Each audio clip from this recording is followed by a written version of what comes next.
자, 지금부터 제가 들려드릴 이야기는 흔한 성공 신화가 아닙니다. 2026년 현재 전 세계 농기계 시장을 호령하던 미국의 거인 존 디어가 한국의 한 기업 앞에서 체면을 제대로 구긴 사건, 그리고 그 이면에 숨겨진 소름 돋는 기술 전쟁에 대한 이야기입니다. 칠흑같이 어두운 새벽 5시, 한국의 어느 한적한 논을 한번 떠올려 보시죠. 안개가 자욱하게 깔려 한 치 앞도 보이지 않는 그곳에서 거대한 기계 한 대가 스스로 시동을 거는 소리가 들립니다. 바로 육중한 몸집의 트랙터입니다. 그런데 이상한 점이 하나 있습니다.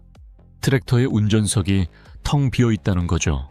사람이 없는데도 트랙터는 마치 눈이라도 달린 것처럼 좁고 굽이진 농기를 자로 잰 듯 정확하게 파고듭니다. 폭이 좁아 바퀴 하나 겨우 걸칠 수 있는 그 아슬아슬한 논둑을 말이죠. 같은 시간 미국의 광활한 대평원에서는 전혀 다른 풍경이 펼쳐지고 있습니다. 세계 1위 농기계 기업이자 농기계 업계의 명품이라 불리는 존 디어가 이 광경을 지켜보며 당혹감을 감추지 못하고 있습니다. 존 디어는 카메라를 무려 16개나 달고 수조 원을 들여 자율주행 기술을 개발했지만 한국의 진흙탕 논둑 앞에서는 속수무책이었거든요. 그런데 고작 카메라 6개를 단 한국산 트랙터가 세계 1위도 포기한 이 영역을 세계 최초로 상용화하며 당당히 가로질러 가고 있는 겁니다. 더 충격적인 사실은 그 다음에 벌어집니다. 이 광경을 목격한 존 디어가 갑자기 한국 회사에 절교 선언을 날렸습니다. 20년 넘게 이어온 동맹을 깨고 제품 공급을 중단하겠다고 통보한 건데요. 보통 중소기업이라면 대기업의 이런 통보에 앞날이 캄캄해져야 정상이겠죠. 그런데 정작 통보를 받은 한국 기업 대동은 오히려 회심의 미소를 짓고 있습니다. 도대체 한국의 농기계 바닥에서 무슨 일이 벌어지고 있는 걸까요? 오늘 이 이야기를 끝까지 들으시면 여러분은 한국 농업과 로봇 산업의 미래를 완전히 새롭게 보게 될 겁니다. 1947년 진주의 작은 공장에서 시작해 세계 1위 존 디어를 벌벌 떨게 만든 한 한국 기업의 대역전극, 그리고 그들이 어떻게 농기계를 데이터 센터로 바꿔놓았는지, 나아가 이 기술이 어떻게 우리 집 밥상 물가와 산업 현장 전체를 바꿔놓을지 낱낱이 파헤쳐 드리겠습니다. 자, 이제 시간을 2024년 12월로 돌려보겠습니다. 대동 본사에 한 통의 공문이 날아듭니다. 발신자는 미국 일리노이주에 본사를 둔 세계 최대 농기계 기업 존 디어. 내용은 짧고 단호했습니다. 20년간 이어온 중대형 트랙터 OEM 공급 계약을 종료하겠다는 통보였죠. 여기서 OEM이란 주문자 상표부착 생산이라고 하는데, 쉽게 말해 대동이 트랙터를 만들면 존 디어 마크를 붙여서 대신 팔아주는 방식입니다. 이건 대동 전체 매출의 무려 20%를 차지하는 든든한 밥줄이었습니다. 하지만 통보를 받은 대동 경영진의 반응은 묘했습니다. 분노도 절망도 없이 마치 올 것이 왔다는 듯 평온했거든요. 사실 대동은 이미 5년 전부터 이 거대한 결별을 준비하고 있었습니다. 2021년 대동은 존 디어와의 관계가 나빠질 것을 각오하고 100마력 이상의 대형 트랙터 HX 시리즈를 자체 개발해 출시합니다.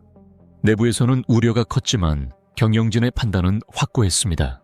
자체적인 데이터와 소프트웨어가 없으면 결국 글로벌 대기업의 하청업체로 전락해 영원히 남의 뒷모습만 보게 된다는 공포 때문이었죠.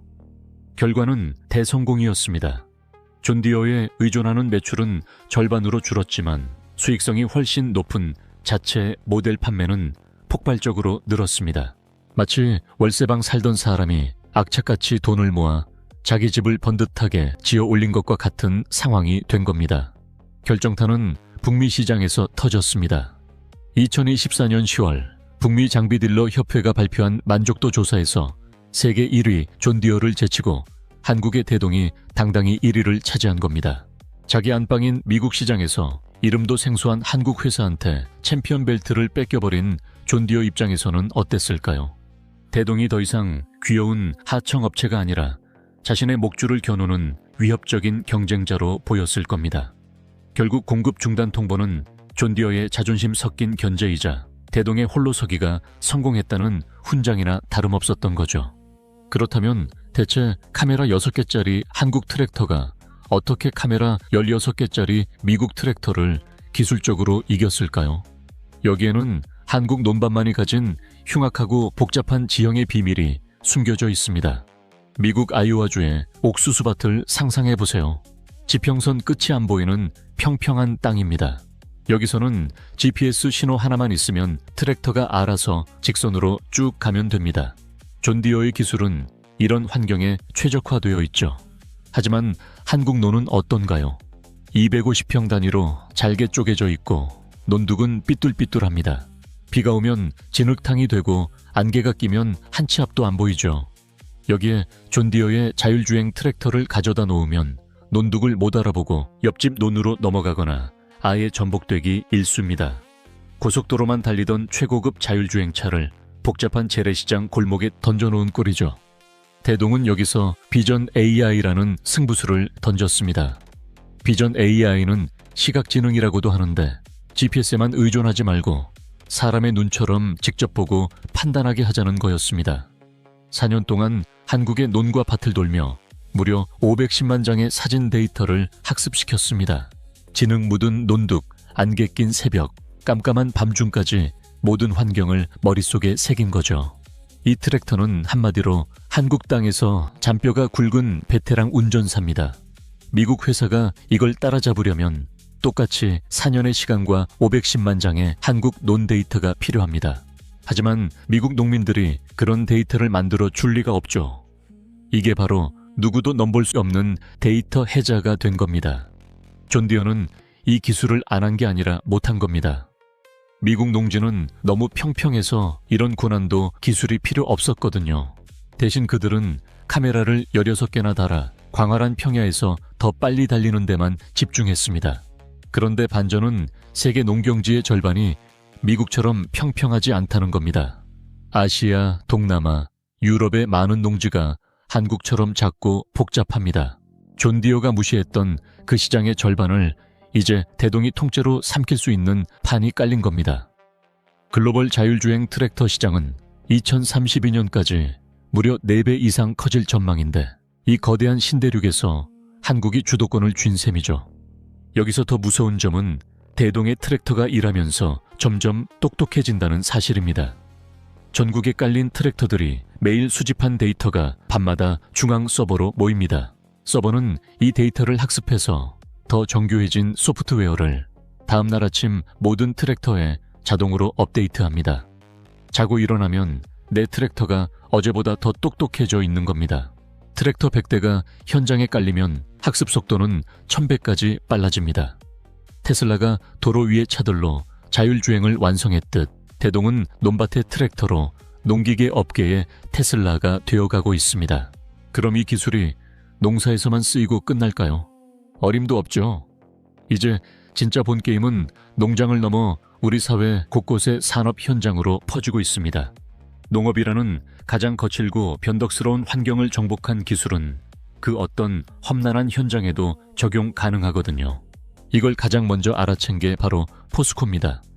뜨거운 쇳물이 흐르고 먼지가 날리는 제철소 안에서 떨어진 철광석 부스러기를 치우는 일은 사람이 하기엔 너무나 위험합니다. 대동의 농기계 기술이 바로 여기 투입됐습니다.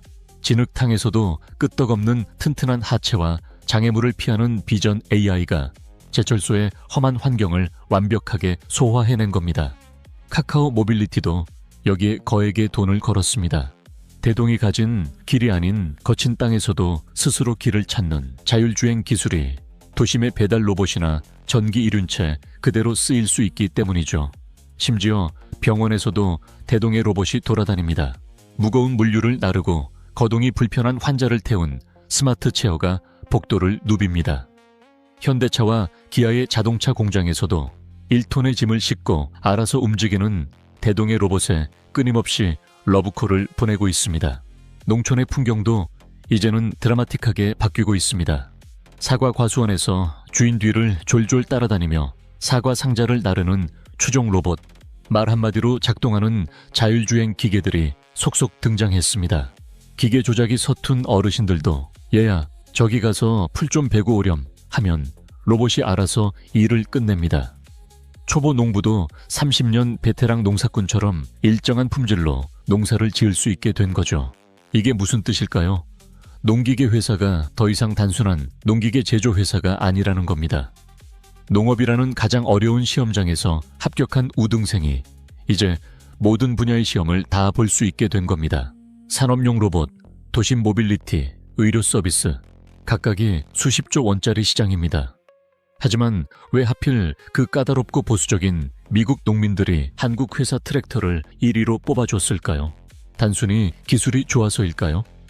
여기서부터는 미국 미주리주의 한 농부 이야기로 시작해 보겠습니다. 2019년 봄, 제러드 윌슨이라는 농부의 존 디어 트랙터가 멈춰 섰습니다.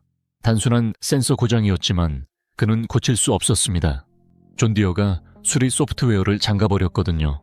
공식 딜러만 열 수 있게 만든 겁니다. 결국 그는 수리를 위해 28일을 기다려야 했고 파종 시기를 놓쳐 수십만 달러의 손해를 봤습니다. 이 농민들의 분노는 미국 전역으로 퍼졌고 결국 존 디어의 폐쇄적인 비즈니스 모델이 법적으로 패배하는 사건까지 이어졌습니다. 대동은 정확히 이 지점을 파고들었습니다. 대동은 북미에서 카이오티라는 브랜드로 판매되는데 소프트웨어 잠금 장치가 없습니다. 농민이 직접 고치든 자유입니다. 게다가 모든 게 터치스크린인 존 디어와 달리 장갑 낀 진흙 묻은 손으로도 누를 수 있는 물리 버튼을 유지했습니다. 농민의 자유를 돌려준 겁니다. 그 결과가 바로 북미 시장 만족도 1위였습니다. 이 모든 변화는 결국 여러분의 밥상 물가와 직결됩니다. 실제로 AI 트랙터를 썼더니 비료는 훨씬 적게 쓰고 수확량은 19%나 늘었다는 결과가 나왔습니다. 인건비는 절반으로 줄고 생산성은 폭발합니다. 이건 단순히 기술의 발전을 넘어 우리나라의 식량 안보를 지키는 마지막 방패가 되는 일입니다. 농촌에 사람이 없어도 기계가 24시간 스스로 농사를 지어 우리 먹거리를 책임지는 시대가 오고 있는 겁니다. 물론 이런 장밋빛 미래 뒤에는 뼈를 깎는 고통도 있습니다. 대동의 주가는 실적에 비해 바닥을 치고 있죠. 매출은 역대 최대인데 큰 폭의 적자를 기록하기도 했습니다. 왜일까요? 510만 장의 데이터를 학습시키고 거대한 클라우드 인프라를 구축하는데 어마어마한 돈을 쏟아부었기 때문입니다. 미래를 선점하기 위해 현재의 수익을 과감히 포기한 거죠. 아마존이 10년 동안 적자를 내며 인프라를 깔았던 것처럼 말입니다. 자, 이제 정리가 좀 되시나요? 1947년 진주의 작은 공장에서 시작한 한국 기업이 이제는 세계 1위의 텃세를 이겨내고 로봇과 AI라는 새로운 영토를 정복하고 있습니다. 농기계라는 가장 전통적인 산업이 가장 첨단적인 데이터 산업으로 탈바꿈하는 이 현장. 정말 가슴 뛰지 않나요? 한때 존 디어의 하청업체였던 우리가 이제는 그들의 심장을 겨누는 라이벌이 되었습니다. 미래 농업 패권은 누가 더 힘센 트랙터를 만드느냐가 아니라 누가 더 땅을 현명하게 이해하느냐에 달려 있습니다. 그리고 지금 그 게임의 주도권이 한국으로 넘어오고 있습니다. 여러분은 한국 농업의 미래를 어떻게 보시나요? 자율주행 트랙터가 한국 농촌을 살릴 수 있을까요? 여러분의 생각을 댓글로 들려주세요. 오늘 영상이 흥미로우셨다면 구독과 좋아요 부탁드리고 저는 더 깊이 있는 지식 이야기로 다시 찾아오겠습니다. 시청해주셔서 감사합니다.